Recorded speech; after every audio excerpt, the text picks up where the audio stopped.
इनसे वो भी बात निकल जाएगी कि एक चना क्या भाड़ फोड़ सकता है, कहाँ फोड़ सकता है।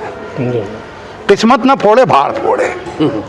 तो आगे बढ़े, काम करे, और अगर काम करेगा तो बस ये 2 मिसरों पे बात खत्म करूंगा कि सफर है शर्त, मुसाफिर नवाज बहुत तेरे। सफर है शर्त, मुसाफिर नवाज बहुत तेरे, हजार हाँ शजर सायादार राह में। तो रास्ता बन गया आपके लिए। खुदा कबूल करे, खुदा सलामत रखे, खुदा तौफीकात में इजाफा करे। यही मोहब्बतें, यही उल्फतें, यही क़ुरबतें, यही सिलसिले कायम रहें इंशाअल्लाह। क्योंकि ये मजलिसें नहीं हैं, इमाम वक्त से राबिता है। ये जुलूस का रास्ता थोड़ी, हम कह रहे हैं ना, ज़हूर का रास्ता बना रहे। अस्सलाम वालेकुम रहमतुल्लाहि व बरकातुहू। नाज़रीन किराम, आज के हमारे इस प्रोग्राम का जो उन्वान है वो इंट्रोडक्शन है, तारुफ़ है, और एक ऐसी शख्सियत का तारुफ़ कि जिसके दम खम पे और जिसकी वजह से ये जो 14C का अंडरपास का जो रास्ता था, जो बड़ा मुश्किल था और बहुत सख्त था कि कैसे ये हल होगा, कैसे ताज़ियादारी और फिर जुलूस जो इधर से गुज़र रहा था तो उसका मसला था, और बहुत सारे मसले थे, जैसे और भी जितने भी कौम मिलत के लोग थे, आना जाना, बाज़ार का मसला था, तो बड़ी दिक्कत हो रही थी। तो हमारी इस बस्ती से एक ऐसा शख्स जो है ख़ुद उठा और कहा कि ये हम अपने दम पे आपकी दुआओं के साथ और अपने दमखम पे अपनी स्ट्रगल से और अपनी कोशिशों के ज़रिए से इस मसले को हल करेंगे। बस आप हमारे साथ रहिए, दुआएं देते रहिए।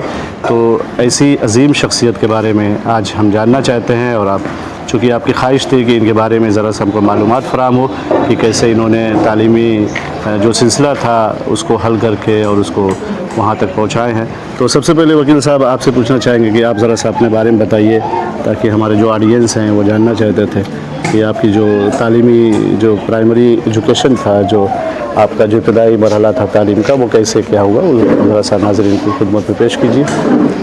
देखिए, हम तो यहाँ इसी बस्ती के रहने वाले हैं, बड़ा गांव घोसी के, और मेरी सबसे बुनियादी तालीम मदरसा हुसैनिया में हुई। मदरसा हुसैनिया? जी जी, मदरसा हुसैनिया से पढ़ने के बाद हम लोगों के बुज़ुर्ग मास्टर सज्जाद साहब आपके दादा लगते थे जी, उन्होंने हम लोगों को पढ़ाया, ट्यूशन भी पढ़ाते थे। फिर ले गए वहाँ पर प्राइमरी स्कूल पर, उन्होंने हम लोगों का नाम लिखाया, और उसके बाद मेरी तालीम का सिलसिला चलता रहा।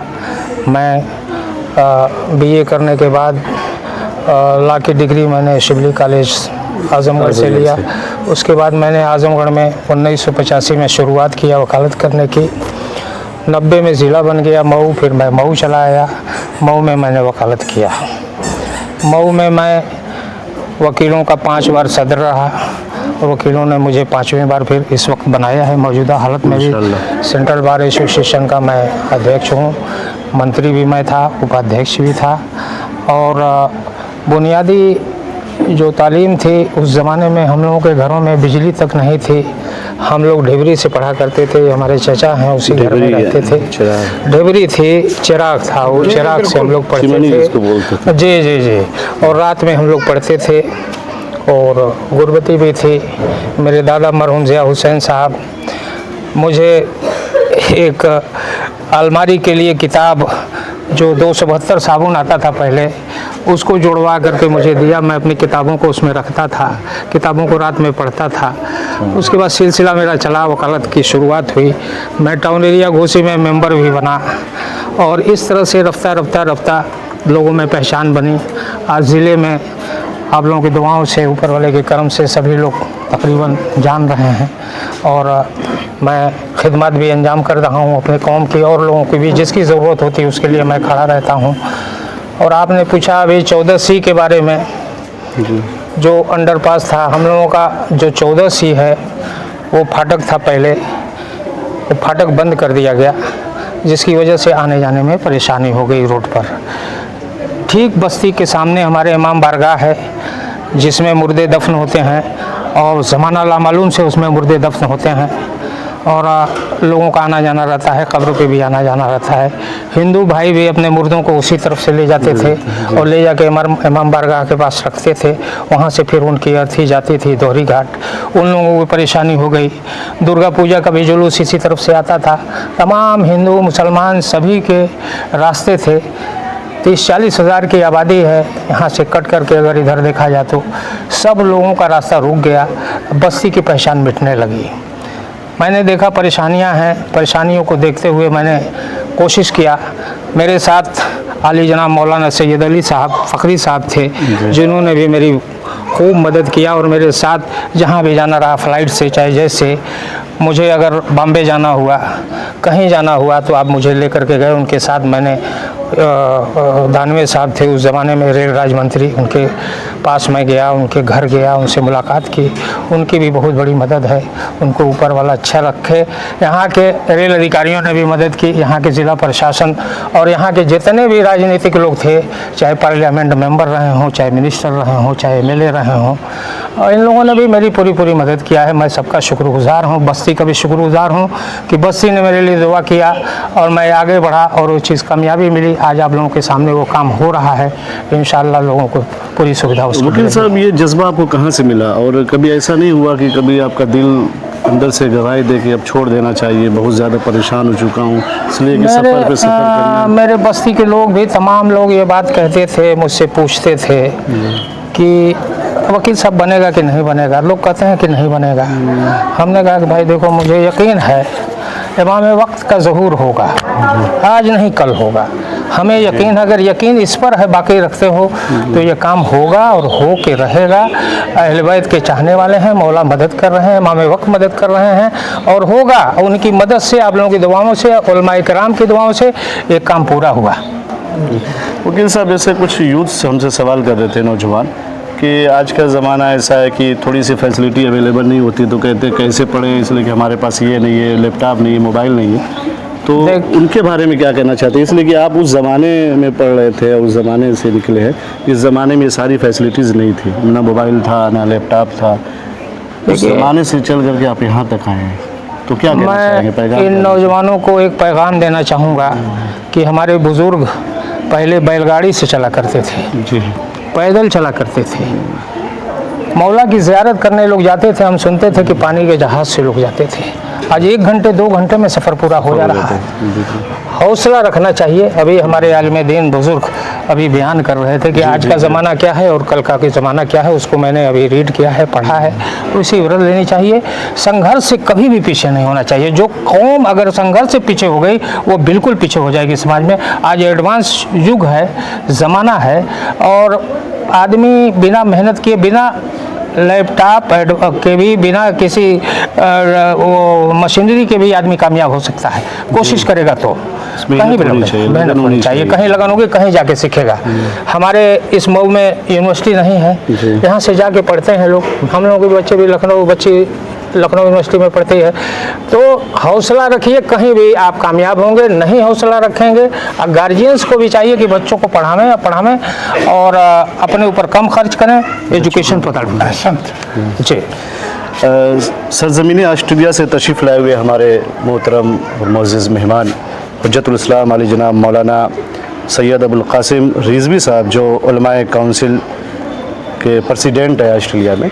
तो हुज़ूर, आप ऐसे शख्स के बारे में और ऐसे जो भी अफराद ऐसा काम करते हैं, ऐसी जो खिदमत खल्क करते हैं, उनके बारे में इंसानियत के नुक्ते नज़र और इस्लाम के नुक्ते नज़र में इनका क्या मकाम है और क्या स्टेटस है? बिस्मिल्लाहिर्रहमानिर्रहीम। आपने सवाल जहाँ से शुरू किया वो वहीं से गुफ्तगू। सरवर कायनात सल्लल्लाहु अलैहि वसल्लम ने फरमाया, खैरुन्नास मैं यनफउन्नास। इंसानों में सबसे अच्छा वो है जो इंसानियत को और इंसानों को फ़ायदा पहुंचाए। आप अंदाज़ा लगाएं, इबादत का बड़ा दर्जा है जी, लेकिन इंसानियत को मनफात पहुंचाना तमाम अंबिया की तहरीक भी रही है, इम्मा की तहरीक भी रही है। अच्छा, फिर उसके बाद इस काम के एतबार से, जैसे इन्होंने कहा ना कि संघर्ष, तो मैं समझता हूं कि अगर संघर्ष भी हो, संकल्प भी हो, तो फिर उसके बाद आप इस तरह के कीर्तिमान स्थापित कर सकते हैं। बहरहाल बात जहां तक है, नई नस्ल, मैं तो बहरहाल बॉम्बे बोर्न एंड रेज्ड हूँ, वहाँ की पैदाइश है, लेकिन वतन की मिट्टी से जुड़े हैं। इस एतबार से डिबरी की बात की इन्होंने, हकीकत यही है, बल्कि दुनिया का तजुर्बा भी यही है कि जिन्होंने जफाकशी की है वही कामयाब हुए। वो कौमें जो दबाव का शिकार रही है ना, तो तरक्की की मेराज पे पहुंची है। आज सहूलतें हैं हमारे बच्चों के पास, लेकिन अभी हमारे एक भाई आउटकम की बात कर रहे थे, वो आउटकम नहीं आता। आज उम्मत मुस्लिमा में भी देख लीजिए, इनकलाब इस्लामी ईरान को भी देख लीजिए कि जो वजीफा खोर कौम है और एक वो है कि जिसने स्ट्रगल की और कहाँ पहुंची। तो बहरहाल एक अच्छी अलामत, आपने एक अच्छी मिसाल कायम की। देखिए, रोल मॉडल तो चाहिए होते हैं ना हर ज़माने में, हर ज़माने में भी चाहिए और हर बस्ती में भी चाहिए। मुझे तो आज ही तारुफ हासिल हुआ, आपसे सुना, उनसे सुना। तो इस एतबार से मैं कहूँगा कि हमारे नौजवान बच्चों को अगर यहाँ पर हैं तो बाहर की मिसाल दें तो कई मरतबा नहीं समझ सकते, लेकिन अब तो समझ सकते हैं ना कि भाई आपके दरमियान अगर एक आदमी डेबरी के दौर से आपको रोशनी तक लेकर आया है, यही चिराग जलेंगे तो रोशनी होगी। तो बात यही है ना। अच्छा, वो होता ही था कि शाम होते ही ताक पे रख दिया जाता था, ताकि आपने पूछा ना फायदा पहुंचाने के लिए, तो उसके पीछे एक मकसद यही नहीं था कि भाई हमारे घर में जो है मतलब चिराग बत्ती हो जाए और रोशनी हो जाए, तो घर के अंदर करते। बाहर करने का मतलब ये था कि जो गुजर रहा उसे भी रास्ता दिखाई दे। क्या एक बूढ़ा था, वो 70 साल का था और दरख्त लगा रहा था, पौधा लगा रहा था। एक साहब गुजरे, कहा भैया क्या कर रहे हो? कहा देखत ना हो, बीज लगा रहे हो और क्या है? कहा उम्मीद है कि आपको फल और फूल मिल जाएंगे, साया मिल जाएगा? कहा नहीं, उम्मीद नहीं है, अब तो हमारा आखिरी वक्त है। तो याद रखें, जवानी से लेके बुढ़ापे तक जहां भी काम का वक्त मिले काम कीजिए, इस अपॉर्चुनिटी को छोड़िए नहीं। तो उन्होंने कहा तो फिर जब आपको मिलेगा नहीं तो कर किस ले रहे हैं? अगर पिछलों ने भी यही सोचा होता तो ये साया मुझे भी ना मिलता, ये फल मुझे भी ना मिलता। तो आपने माशाल्लाह ये किया है, आगे के लिए एक मिसाल है। अब रही चीज, इतने लोग थे, सभी के लिए रास्ता था। देखें, रास्ता रोकना आसान है, रास्ता बनाना मुश्किल है। और सुन्नत मोहम्मद वाले मोहम्मद है बंद रास्तों को खोलना। और फिर उसके बाद आज़ादारी के हवाले से, अच्छा जिस दीन के अंदर है रास्ते से पत्थर हटा दो तो खुदा माफ कर देगा, जन्नत दे देगा। जहाँ के रास्ते के कांटे हटा दो, जहाँ के रास्ते को बेहतर कर दो।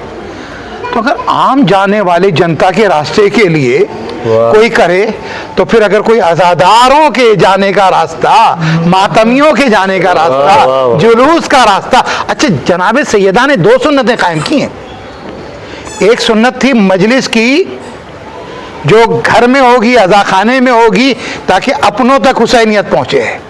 एक जुलूस कायम किया था उन्हीं रास्तों से जहां यजीद का लश्कर ले गया था वापस, फातिमा की बेटी गई करबला, ताकि बताए यजीद झूठा है, हुसैन सच्चे थे। तो ये जुलूस का आज तक मकसद है। तो ये जुलूस इसीलिए है ताकि दूसरों तक ये पैगाम पहुंचे। तो आप ये जब तक ये जुलूस चलता रहेगा, ये सुन्नत है, ये सदक़ा जारिया है, ये अजर और सवाब मिलता रहेगा, आपके मरहूमीन को मिलता रहेगा। और उसके बाद आपने कहा कि बहुत सी कौमें थी, लोगों ने नहीं सोचा, आपने काम किया, तो अब ज़हन से वो भी बात निकल जाएगी कि एक चना क्या भाड़ फोड़ सकता है, कहाँ फोड़ सकता है। किस्मत न फोड़े भाड़ फोड़े। तो आगे बढ़े, काम करे, और अगर काम करेगा तो बस ये 2 मिसरों पे बात खत्म करूंगा कि सफ़र है शर्त, मुसाफिर नवाज बहुत तेरे। सफ़र है शर्त, मुसाफिर नवाज बहुत तेरे, हजार हाँ शजर सायादार राह में है। तो रास्ता बन गया आपके लिए। खुदा कबूल करे, खुदा सलामत रखे, खुदा तौफीक़ात में इजाफा करे। यही मोहब्बतें, यही उल्फतें, यही क़ुरबतें, यही सिलसिले कायम रहें इंशाअल्लाह। क्योंकि ये मजलिसें नहीं हैं, इमाम वक्त से राबिता है। ये जुलूस का रास्ता थोड़ी, हम कह रहे हैं ना ज़हूर का रास्ता बना रहे हैं। ये जुलूस का रास्ता नहीं बना है, ज़हूर का रास्ता बना है इंशाअल्लाह। अब मैं इज़हार तशक्कुर के लिए हुज्जतुल इस्लाम आली जनाब मौलाना सैयद अली फ़खरी, जो मदरसे फ़ातिमा के मुदीर हैं, फ़ाउंडर हैं, उनसे मैं 2 जुमले। बिस्मिल्लाहिर्रहमानिर्रहीम। हुज्जतुल इस्लाम वल मुस्लिमीन आली जनाब मौलाना हमारे दरमियान ऑस्ट्रेलिया से तशरीफ़ लाए हैं, और जनाब शमसुल हसन एडवोकेट साहब इनके अहलिया की साले साहब के लिए मजलिस थी। मौलाना आए बड़े गांव घोसी के अंदर। हम बड़े गांव के सारे लोगों की तरफ से मौलाना का तहे दिल से शुक्रिया अदा करते हैं कि इन्होंने इस काबिल समझा कि यहाँ पे तशरीफ़ लाए और इनके रूहानी और ईमानी बयान के ज़रिए से लोगों के दिलो दिमाग में ताज़गी पैदा हुई और इंशाअल्लाह इस मजलिस को हमेशा हमेशा लोग याद भी रखेंगे और आइंदा के लिए भी इंशाअल्लाह मौलाना को कोशिश करेंगे कि मौलाना यहाँ में तशरीफ़ लाएँ। खुदा कबूल करे, खुदा आप सबको सलामत रखे, तौफीक़ात में रखे। हम अपने इस प्रोग्राम को बस एक शेर पे ख़त्म करना चाहते हैं कि मेरी आवाज़ को महफूज रखना, कि मेरी आवाज़ को महफूज रखना, मुझे लम्हे नहीं सदियाँ सुनेंगे। बहुत बहुत शुक्रिया, बहुत बहुत शुक्रिया।